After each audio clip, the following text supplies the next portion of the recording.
Hai teman-teman. Ya kita mau saat teduh bersama, siapkan hati, siapkan catatannya Alkitabnya. Kita mau menyembah Tuhan sama-sama. Tuhan, thank you buat hari ini kami bisa saat teduh bersama. Kami mau masuk dalam hadirat-Mu, kami mau berdiam di dalam hadirat-Mu.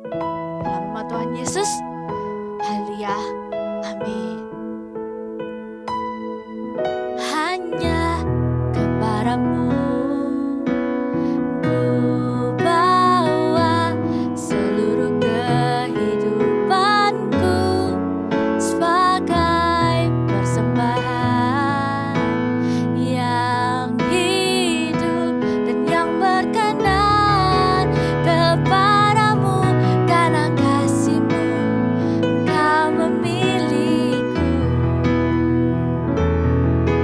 Kini ku datang kepadamu, penuhi panggilan-Mu.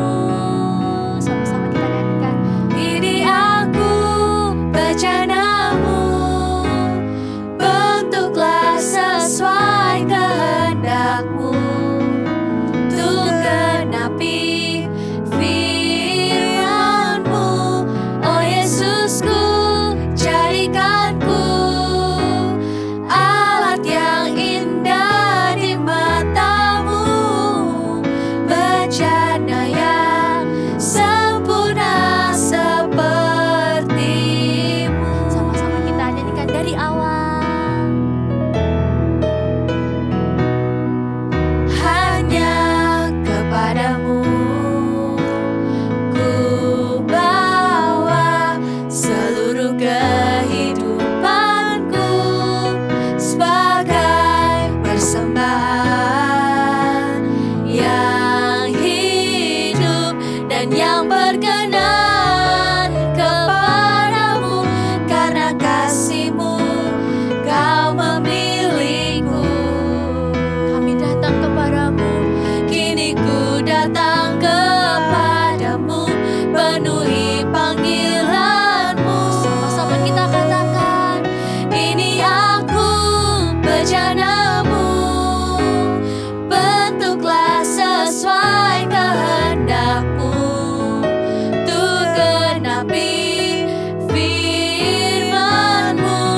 Oh Yesusku, jadikanku alat yang indah di mata-Mu, bejana yang sempurna seperti-Mu. Sama-sama kita sembah Dia. Haleluya. Shikanananamu, shikananananamu. Pakai kami Tuhan, kami mau, Yesus.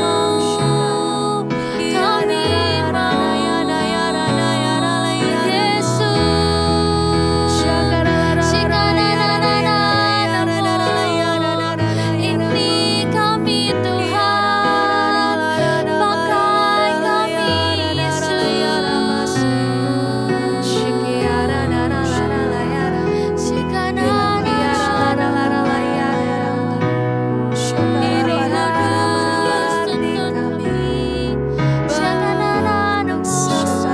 pakai kami Yesus. Semua bisa taruh kedua tangan di hati seperti ini. Katakan, ini aku bejana-Mu. Pakai setiap kami Tuhan, bentuklah sesuai kehendak-Mu. Bentuk kami untuk genapi firman-Mu. Oh Yesusku, jadikan setiap kami Tuhan alat yang indah di mata-Mu, bejana yang sempurna seperti. Katakan, ini aku bejana-Mu, bentuklah sesuai kehendak-Mu, untuk genapi firman-Mu. Oh Yesusku, jadikanku alat yang indah di mata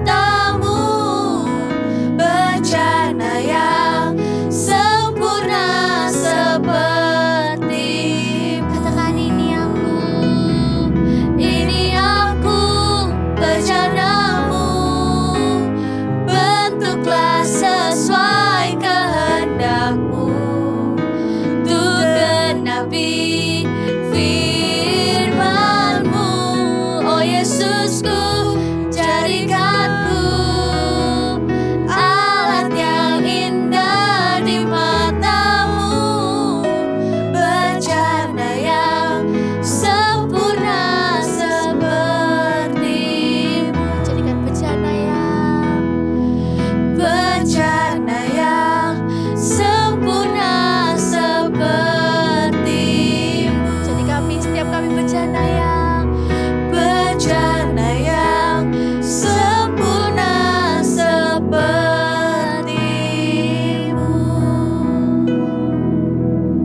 Terima kasih Tuhan, untuk hari ini kami boleh mengikuti saat teduh bersama-sama.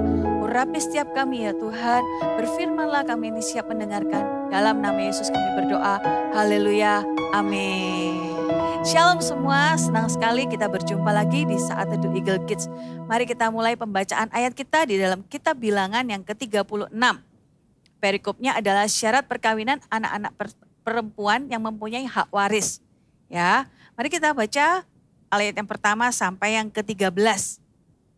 Mendekatlah kepala-kepala puak dari kaum Bani Gilead, Min Mahir bin Manasye, salah satu dari kaum-kaum keturunan Yusuf, dan berbicara di depan Musa dan pemimpin-pemimpin, kepala-kepala suku orang Israel. Kata mereka, Tuhan telah memerintahkan tuanku untuk memberikan tanah itu kepada orang Israel sebagai milik pusaka dengan membuang undi.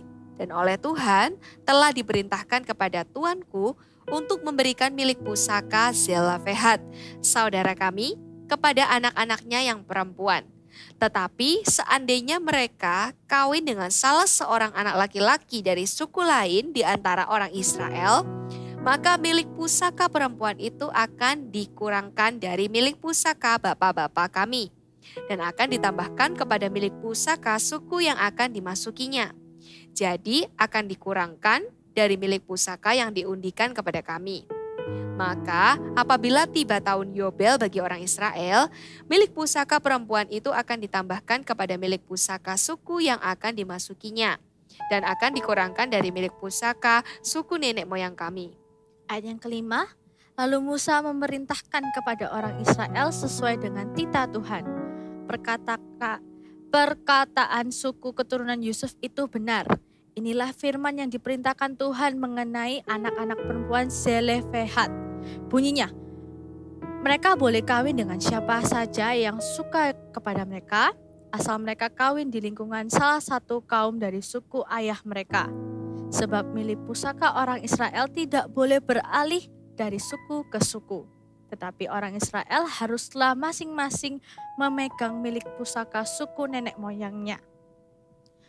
Jadi setiap anak perempuan di antara suku-suku orang Israel yang telah mewarisi milik pusaka haruslah kawin dengan seorang dari salah satu kaum yang termasuk suku ayahnya. Supaya setiap orang Israel mewarisi milik pusaka nenek moyangnya. Bilangan 36 ayat yang ke-9. Sebab milik pusaka itu tidak boleh beralih dari suku ke suku, tetapi suku-suku orang Israel haruslah masing-masing memegang milik pusakanya sendiri. Seperti yang diperintahkan Tuhan kepada Musa, demikianlah diperbuat anak-anak perempuan Zelofehad, maka Mahla, Tirsa, Hogla, Milka, dan Noah, anak-anak perempuan Zelofehad kawin dengan anak-anak lelaki dari pihak saudara ayah-ayah mereka.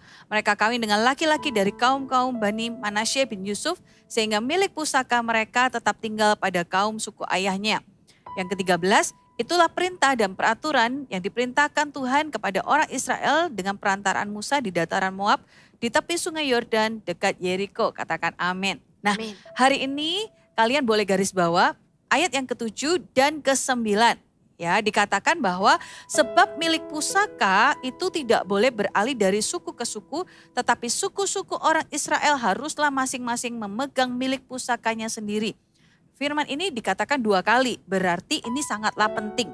Kak, apa sih milik pusaka itu? Milik pusaka itu adalah harta warisan yang berharga.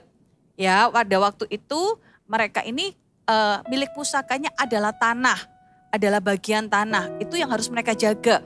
Nah, milik karena sangat berharga, oleh sebab itu setiap orang Israel yang memiliki hak waris ini, mereka yang memiliki milik pusaka ini harus menjaganya dengan baik-baik.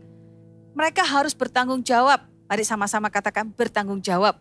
Nah, apa arti kata bertanggung jawab? Yaitu adalah melakukan yang dipercayakan dengan baik. Ketika kita dipercayakan sesuatu, maka kita ini harus bertanggung jawab. Demikian juga dengan orang-orang Israel pada waktu itu. Dikatakan bahwa mereka tidak boleh mengalihkan milik pusakanya dari suku ke suku, ya, tetapi harus memegang masing-masing. Itu artinya mereka bertanggung jawab terhadap milik pusaka yang dipercayakan kepada masing-masing mereka. Pernah tidak kita dipercayakan sesuatu? Pasti pernah ya. Contohnya nih, kita dipercayakan untuk mempunyai smartphone. Nah, apa yang harus kita lakukan ketika kita dipercaya sesuatu barang? Pastinya kita harus menjaganya dengan baik. Kita tidak meletakkannya di sembarang tempat supaya tidak hilang. Juga kita harus memegangnya baik-baik, merawatnya baik-baik supaya tidak rusak. Betul ya? Oleh sebab itu kita sedari kecil kita ini harus belajar untuk bertanggung jawab. Ada dua hal gitu ya, bagaimana kita ini bertanggung jawab. Yang pertama, kalian bisa catat, dimulai dari perkara kecil. Bertanggung jawab itu dimulai dari perkara kecil. Ya, kita ini tidak langsung ketika masih kecil kita langsung dipercaya sebuah rumah yang besar. Tetapi kita mungkin dipercaya dari yang paling kecil, mainan yang kita mainkan.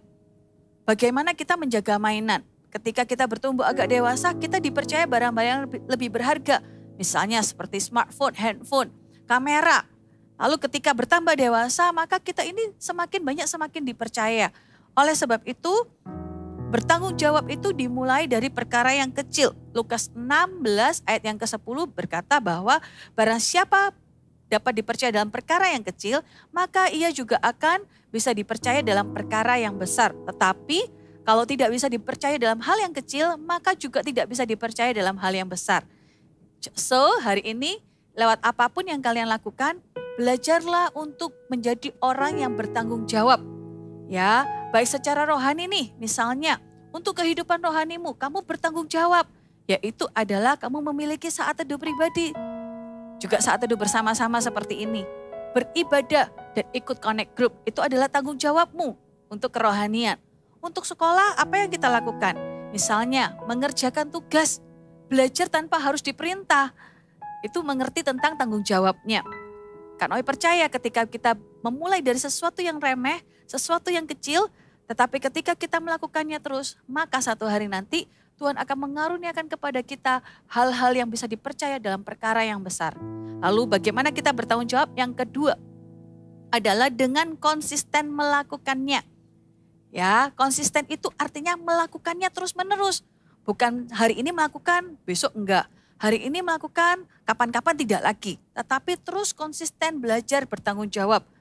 Ya, kalau misalnya nih kita ibadah, minggu ini kita udah ibadah, berarti minggu depan boleh enggak? Enggak usah, bukan.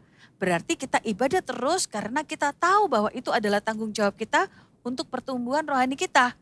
Misalnya nih, kita ini, kan tadi udah belajar, berarti besok enggak usah belajar nih. Tidak, justru kita harus belajar terus gitu ya. Kita tidak boleh puas, kita harus konsisten melakukannya. Dalam Amsal 22 ayat 29 berkata bahwa siapakah di mana orang cakap itu akan berdiri? Yaitu di hadapan raja-raja.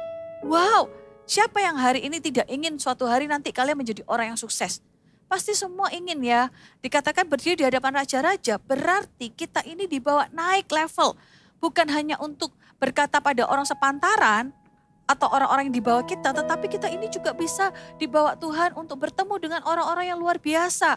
Dan kita ini bukan menjadi orang yang memalukan, justru kita dikenal sebagai orang yang cakap. Orang yang cakap dimulai dari orang yang konsisten belajar bertanggung jawab. Ya, Kak Novi berharap hari ini kita sama-sama bisa belajar menjadi orang yang bertanggung jawab kepada apapun yang kalian dipercayakan.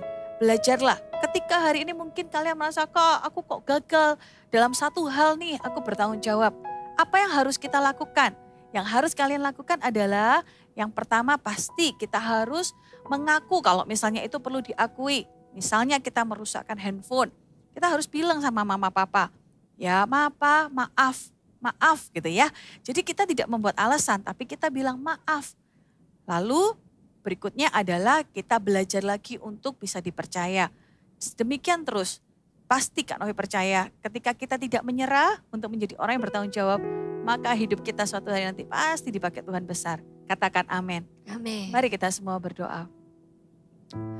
Tuhan Yesus, meskipun kami masih muda, ajar kami untuk belajar bertanggung jawab terhadap apapun yang Tuhan percayakan dalam hidup kami. Baik itu kepada keluarga kami, diri kami sendiri, kepada semua orang yang Tuhan percayakan dalam hidup kami. Semua harta benda yang Tuhan percayakan kepada kami. Kepada semua kesempatan yang Tuhan berikan kepada hidup kami. Ajari kami ya Tuhan untuk terus bertanggung jawab. Terus melakukan yang terbaik untuk menjaganya. Sehingga ya Tuhan, sungguh-sungguh rencana Tuhan tergenapi dalam hidup kami.